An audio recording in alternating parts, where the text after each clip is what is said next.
It is no longer news that everyone is currently on the journey to making 2023 their best year yet. And as a fashion entrepreneur, one thing that I like to talk about is how to monetize and grow my business, grow my brand by making more money, right? And improving the awareness or visibility of my brand to prospective clients. In today's video, I'm going to be sharing 5 business ideas that I think fashion designers, fashion entrepreneurs, milliners, and people in the fashion industry, business ideas that I think are currently underexplored and people can check out or try out in order to increase their income, grow their money, grow the visibility of their brands, and just thrive in this year and beyond. So if you'd be interested in knowing these business ideas that I have for you all in today's video, please make sure that you watch this video to the end. Subscribe to this channel if you're not subscribed. What are you waiting for? Click on the subscribe button below, okay? And remember to tap the bell notification right beside the subscribe button. Hitting that bell will let you know every single time I post a new video. If after watching this video you enjoyed and you are thinking or you plan to try out some of the things that I mentioned in the video, please let me know by hitting the thumbs up button. That way I know that you guys got value. Also, don't hesitate to share with your friends and family that you think would love this type of video. All right guys, let's get straight into the meat and the potatoes of today's video. Let's go.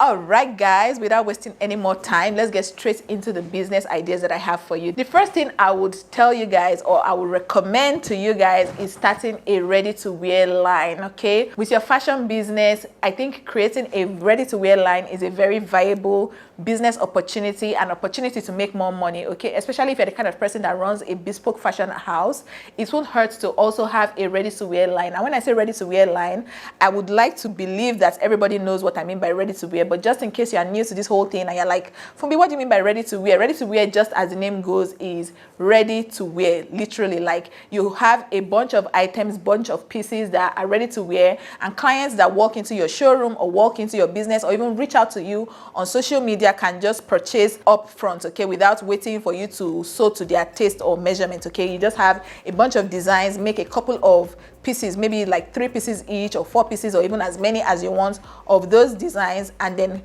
have it in different sizes as well, right, to fit different body shapes and sizes, and just sell it to people, okay? Ready to wear is currently making a lot of fashion entrepreneurs a lot of money, and it's something you should try out if for any reason maybe your bespoke business is currently experiencing some downtime and you're looking to just make more money. Come up with some nice designs and just have them ready to wear to sell. And even with creating your designs, you don't have to do like the most, complicated thing. You can even just make a bunch of boo-boos, okay? Make those boo-boos in different colors and sizes and post it online, make it look appealing, and then mention that, oh, it's ready to wear and ready for sale. You have people that will buy. Boo-boos are currently in vogue. A lot of people are just looking for easy items that they can just throw on that are free, and they'll be happy to buy if you package it nicely and post nice pictures of yourself wearing or having a model. Like, just make it look nice, basically, like I always talk about. You can even make shift dresses, not necessarily boo-boos alone. Shift dresses, 2-piece sets and stuff like that. Just make them look nice and post and sell, and I wish you all the best. Another thing I would recommend is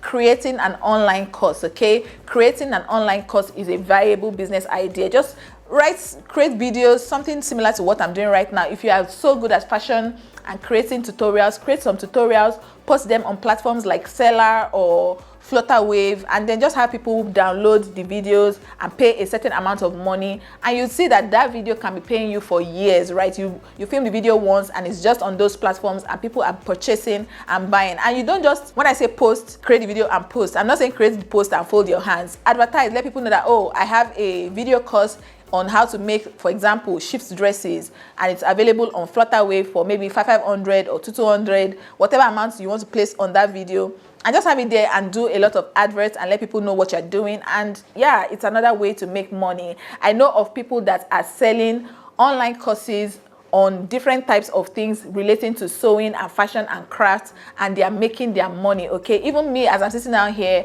when I did my course last year that I advertised about beading, of course it was not free. I charged people a token and I made my cool money out of that course. Another thing that you can try out is starting a fashion academy, okay? A fashion school for people that are looking to learn. A lot of people, like I mentioned in one of my recent videos, I talked about how if you want to start in this industry of sewing and fashion designing, it makes sense for you to go to a fashion school.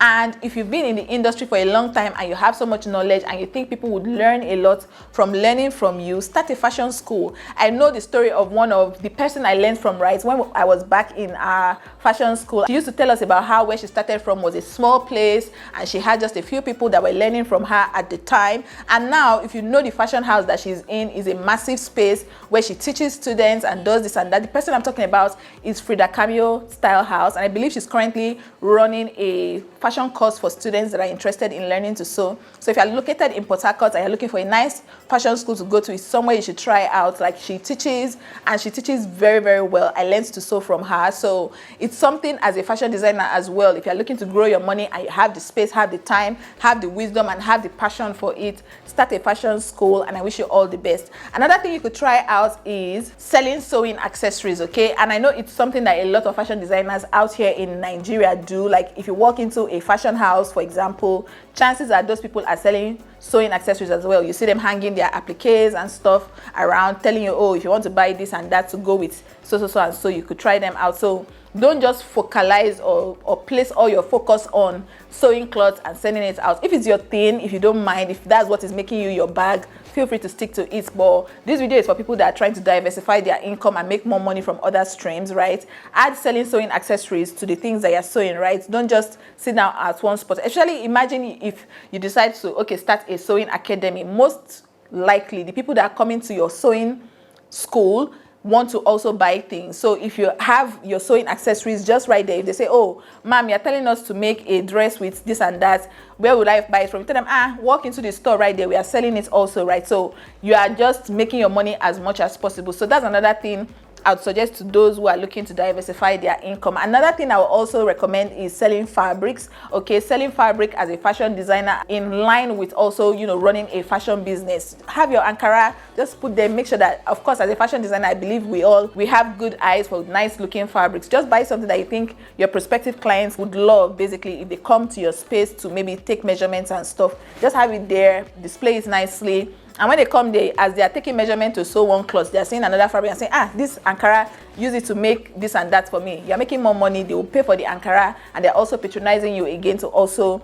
you know, make a dress for them. Even with the ready to wear that we spoke about earlier, if you run a fashion house, even though you're making bespoke pieces for people, and if I'm saying bespoke and you're like, what is bespoke? So bespoke is just like tailored to a particular person. You are making a specific design for a specific person, right? That's what we call bespoke designs. If I'm running a bespoke house, just hang your ready to wear pieces just there. Most times when people, at least I'm speaking for myself too, when I walk into a space like a bespoke space and I see a nice two-piece or a nice boo-boo, if I see it just hanging there, I'm like, how much is this thing? I want it too, right? So everything is marketing, right? You need to be very strategic in how you're making your money as a fashion designer. Don't just sit down and just be how do I put it now, and be lackadaisical about everything. You need to be very quick to see money, what's it in now, opportunities to make money in different situations. So selling fabric is another thing. If you are also running a fashion house, another thing you could also try out is adding millinery, some sort of millinery to your fashion house, right? So you make dresses, you are a ready to wear brand, sell nice headpieces to go with the dresses you are selling. You are making boo-boos, just sell nice, you know, maybe headpieces, beaded headpieces, or, you know, dramatic headpieces. Add it to the thing, displays. You say, oh, if you buy this boo-boo, this headpiece will go with it. Why don't you try it? Why don't you buy it? And, you know, just make things that would go hand in hand. You need to see someone, just imagine that, okay, you made a boo-boo. Someone that is buying a boo-boo, what other thing would she really like to have with it? You can even add jewelry to it. Sell a pair of earrings that you think someone that likes this type of dress will also like. Just incorporate as many things as possible into your business, and I hope that you guys try these things and I hope it works for you. These are things that will help us grow our money as fashion designers, because I know that a lot of us are, you know, the fashion industry is kind of underrated, especially in Nigeria. We have just a selected few people that are making serious money from this industry. So as upcoming fashion designers, you shouldn't necessarily feel like, oh, there's no space for me. There's space for every single one of us if you can just try your best to create that space for yourself and make things work for you. One more thing that I also recommend to fashion designers is starting an online virtual kind of school, right? Something like YouTube, right? If YouTube is not your cup of tea, I don't know, but me, I highly recommend starting a YouTube channel. Okay, someone like Biliki's Signature. I think you guys know Biliki's Signature. When she started off with doing sewing tutorials and stuff, and I think recently I saw that she has a fashion school as well. So while you are teaching your physical students how to, for example, sew a skirt, you filming it, place your camera, place your phone somewhere, and as you're teaching, you are filming it, upload it on YouTube, and make your cool cash off of a platform like YouTube. Okay, even in your free time, oh, you know how to just make a simple peplum top, film the tutorial, post on YouTube. Oh, there's a particular style that is raining, and I think a lot of people don't know how to make it, and you know how to make it. Film it, post it on YouTube, and with time you will grow your audience and start to make money off of the platform, right? So even if YouTube is not your cup of tea, I think virtual stuff, online stuff are currently making a lot of people the bag. Okay, people are making money off of it. So if it's something that is your cup of tea, if it's something that you're good at, get yourself a nice phone, film something, and post on a platform like YouTube. Basically start a YouTube channel. That's all I'm saying with that point, right? As fashion designers, it's something that is a viable source of income if you can just do it the right way. And yeah, guys, I think that's all I have for us when it comes to business ideas for 2023 and beyond in this particular video. If you enjoyed watching, if you got an aha moment in this video and you're planning to try out something, let me know down in the comment section. If you enjoyed watching, please remember to hit the thumbs up button. Okay, very, very important. Hit the thumbs up button so I know you enjoyed. If you're not subscribed, what are you waiting for? Again, please hit the subscribe button and join us. Remember to tap the bell notification so you'll be the first to know every single time I post a new video. Share with your friends and family. Don't be stingy with knowledge. Share with them. And yeah, guys, I can't wait to see you in another video very, very soon. Bye bye.